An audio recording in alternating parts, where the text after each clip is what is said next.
Thank you all for being here. I truly appreciate you taking time out of your busy schedules. My name is Jim Cooper. I'm formally announcing my candidacy for Sheriff of Sacramento County. With me today are Emery Schubert, District Attorney for Sacramento County, Rich Desmond, Sacramento County Board of Supervisors, Patrick Kennedy, Sacramento County Board of Supervisors, Portia Middleton, Mayor of Citrus Heights, Bobby Singh Allen, Mayor of Elk Grove, Donald Terry, Mayor of Rancho Cordova, Stephanie Wynn, Elk Grove City Council, Darren Soon, Elk Grove City Council, Garrett Gatewood, Rancho Cordova City Council, and Mike Favetti of Crime Victims United. I've been a lifelong Sacramento resident, and that's the reason I chose this place today. It's a beautiful view of Sacramento Valley. I've lived here my entire life, and Sacramento is special to me. That's why I've always been a public servant and been involved in local service for many, many years. My campaign starting off strong, have over $1 million. I'm honored to be endorsed by victims groups, business leaders in Sacramento, elected law enforcement leaders, and local elected leaders that are here with me today. There's so much to do to improve our quality of life in California, and think about it. The #1 issue right now is homelessness. Homelessness is not a crime. We spend over $12 billion as a state on homelessness, and it's gotten worse. How can we improve that? Sheriff plays a part in it. These folks standing by me, these elected leaders, also play a big part in it. We've got to improve things. A lot of folks are down and out. Like I said earlier, homelessness is not a crime, but we never talk about mental health, mental illness, or substance abuse. Most of the calls for law enforcement service center around homeless individuals who are unhoused that have mental illness or substance abuse. We've got to fix that. We talk about wraparound services, and for the most part, they're really good on housing. We've been a big emphasis on housing. We've got to work more on the mental illness part. We see in our jails, our mental illness should not be in our jails or prisons. There are not enough services right now to take care of that. We've got to change that. And as your sheriff, I want to be part of it. Look at our bike trail. That's the jewel of Sacramento. Think about it, the number of fires, 100 fires on that bike trail over time. We've got to get those folks off and give them services, the one that wants services. The ones that don't, we've got to be compassionate and also have tough love with them. We've got to improve Sacramento and change that. Violent crime and theft. Violent crime is rising, we've seen that. What we're doing hasn't worked. Right now, there's not a lot of accountability. And we want to change that narrative. As your sheriff, I want to come in and really work with folks and make a change. And part of this goes back to, we've done a good job building up certain parts of Sacramento, but there are certain impoverished communities that have been that way for decades. Think about it. I was out there 30 years ago. Those same communities still have the same problems. We've got to change that. And you look at them, what's the one common thing? No banks, no supermarkets, no arts or sports programs, and underperforming schools. We've got to change that. Every kid should have a chance. Kids are important. I've dedicated my whole life to youth activities and being involved with our youth and making it better. Our jail downtown, we've got to be better partners.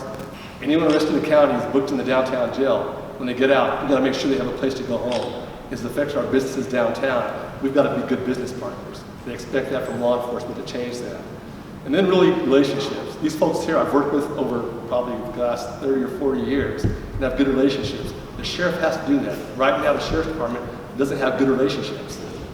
It can't work that way. You can't do things by yourself. You got to have partnerships. And one thing I've learned in the legislature in 8 years, it's about compromise, working with other individuals, getting things done. I've been effective. It doesn't matter what party I'm involved in. What's best for Sacramentans? And really changing that narrative and being a leader and being collaborative. I can't get it all done as sheriff. I've got to work hand in hand with these folks day in and day out and have good, solid relationships. The sheriff's department does not have that. And really working with the faith-based and nonprofit communities. It's time for a fresh look at public safety. We've got to change that. Look at the lawsuits. Tens of millions of dollars in lawsuits against the sheriff's department. That money could be used for deputies, for training, for community services. We've got to change that narrative. And it's important we start changing it now. Right now they're down 100 deputy sheriff positions. Think about that. And the calls for service sit there in the queue waiting for an officer to be dispatched. We've got to change that. They're also down 100 non-sworn positions. That impacts public safety on a daily basis. So as your sheriff, I'll change that. It's been amazing. I've loved my time in the legislature. It's been an honor to be there. I have 4 years left. I'm giving up 4 years because to me it's a pivotal time in the sheriff's department to build these relationships. The last 12 years have been unproductive. As sheriff, you serve the people. It's not a partisan office. And it's been that way. And you've got to be engaged.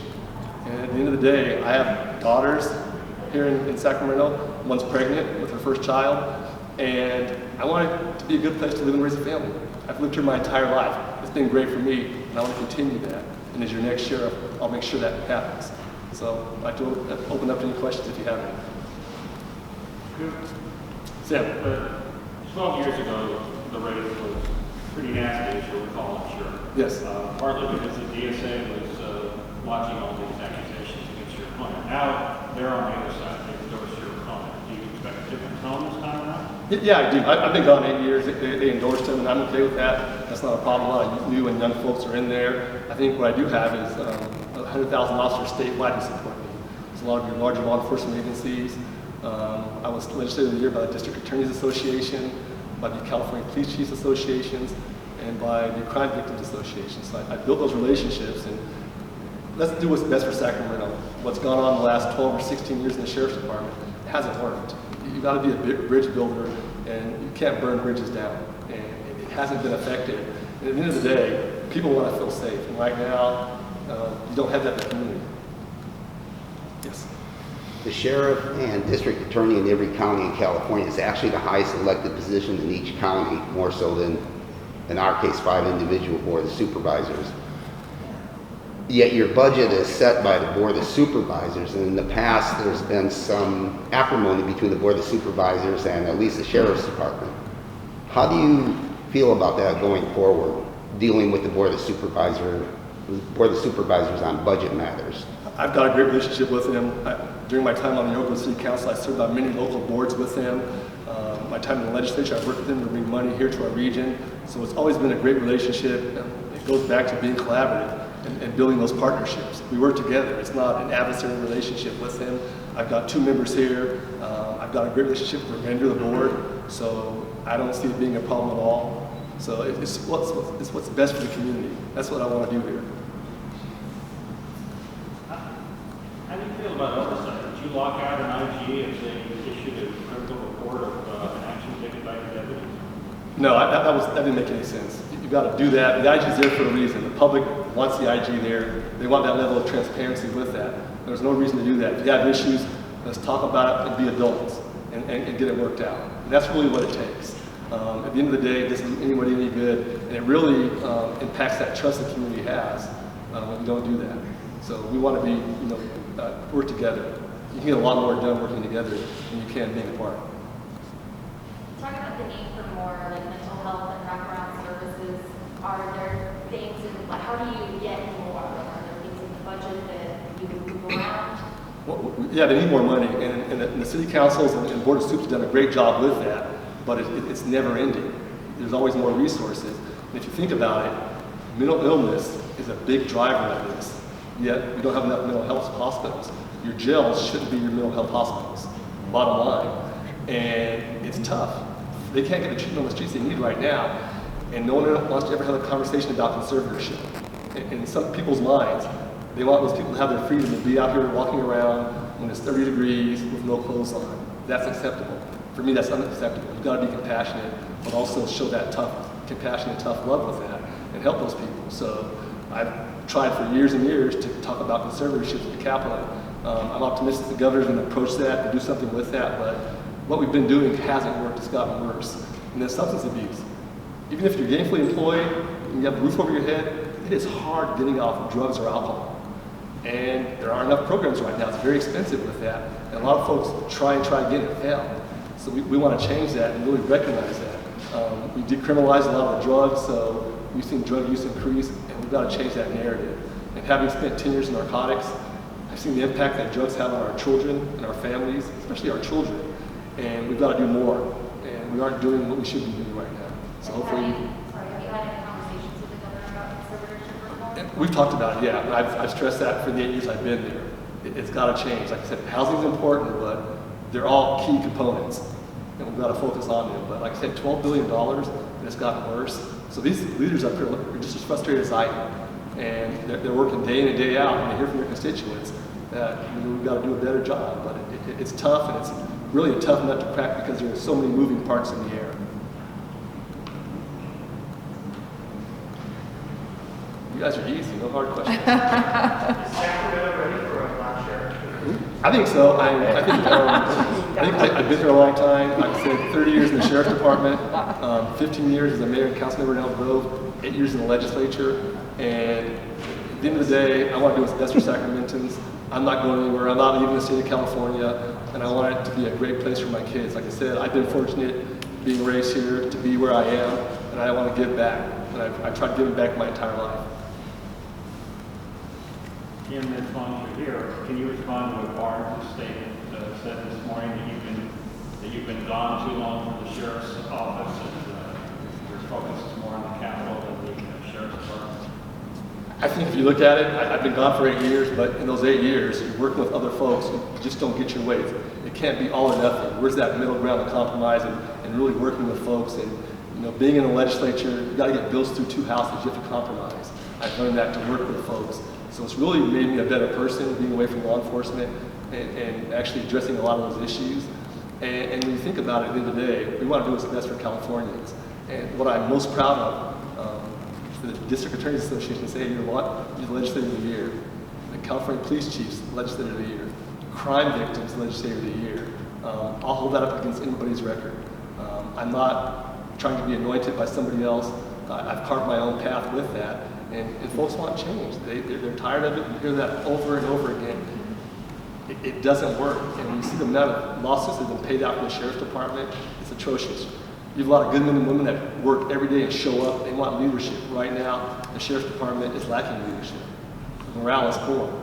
And we've got to change that. Folks want to be excited to come to work. And it starts at the top.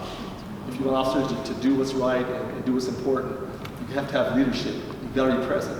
And right now, the sheriff hasn't been present.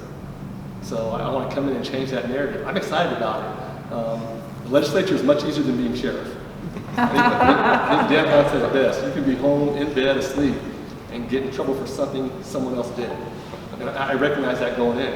And that's one reason my daughter didn't want me to run. But I've got a passion for service. I want to come in here and use my knowledge and skills and relationships with these folks to make it work for all Sacramentans. Jim, what would be some of the first policies you'd implement to make Sacramento a safer place? I think address the homeless issues, deal with some of that stuff and work with these folks and try and get some of those folks off the street, especially the most severely mentally ill. That's the folks we see walking around, the public sees that. It's like, what are we doing for them? Just to let it fester and continue on, that's not right. We've got to do better and we can do better. But the sheriff has to help on that. He can't just say, hey, it's your fault. He's got to be part of the solution. And I want to be that person. And what would some of those solutions be? I think the homelessness is number one. I think the crime issue. You've got to address some of the smaller, minor stuff and freeing up. Because think about the volume of calls they have regarding the homelessness with substance abuse and mental illness. You've got to fix that to free those folks up because folks want to feel safe. The smash and grabs, the violent crimes, the shootings. You've got to put folks out there and not be afraid. I think having spent my time in that gang and drug area, I think I can address that and really get involved and get engaged in the community. And also with our children. We've been there in the legislature every year. We take care of our constituents, especially our kids, and try and do as much as we can for those families. Anybody else? All right. Going once. Sam, you sure? Good. All right. Going twice. All right. Thank you so much. It's good.